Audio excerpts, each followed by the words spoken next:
So, in terms of the airlines that we're all assuming will be ready to go and to take us out of the country, I mean, are they coming back here in Australia? Is there a plan to that? Are we having to convince some of those international airlines to operate out of here again after such an uncertain period and closed borders for so long? Are they asking for subsidies? Are there other incentives we're having to provide to actually get them back flying out of Australia? A key challenge where Australia has been closed for 18 months, almost 2 years, is to say that we are reopen again. So we have to have those conversations with those international airlines. 70% of international travel prior to COVID was via international airlines. Not Qantas and Virgin. So we need to say to those airlines that Australia is a destination again. We've lost about half of the airlines that have been flying into Australia during this period. So we need to convince them that Australia is that destination that they need to go to.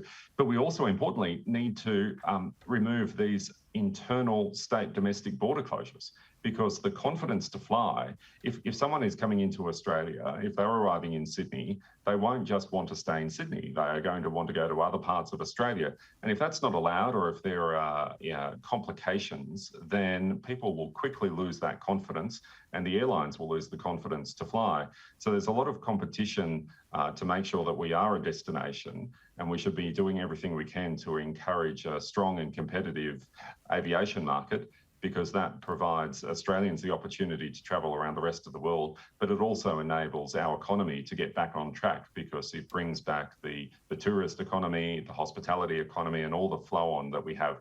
And that's not just in the capital cities. There's that extra flow on to the regional Australia, that we know people will take an extra flight. They'll arrive into a capital city and then they might go somewhere else into the regions. So there's that flow on effect, not just to the capital cities, but to make sure that the regions are also benefiting from reopening in the borders.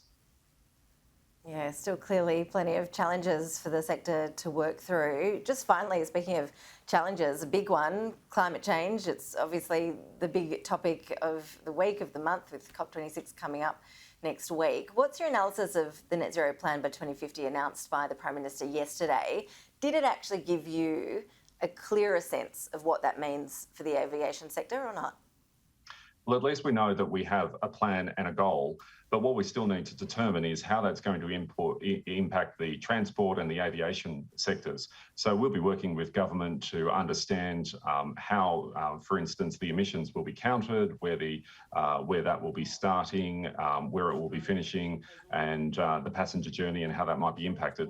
What we don't want to do is have any adverse burdens on a sector that is already highly regulated and is really a taker of technology. And also we have quite old infrastructure in place. So looking at the ways that we might be able to reduce emissions from the aviation sector, we really need to be discussing that with the government. So at least we've got the end goal at 2050, but we need to be working with government to determine the impact that will have on the aviation sector and airports in particular.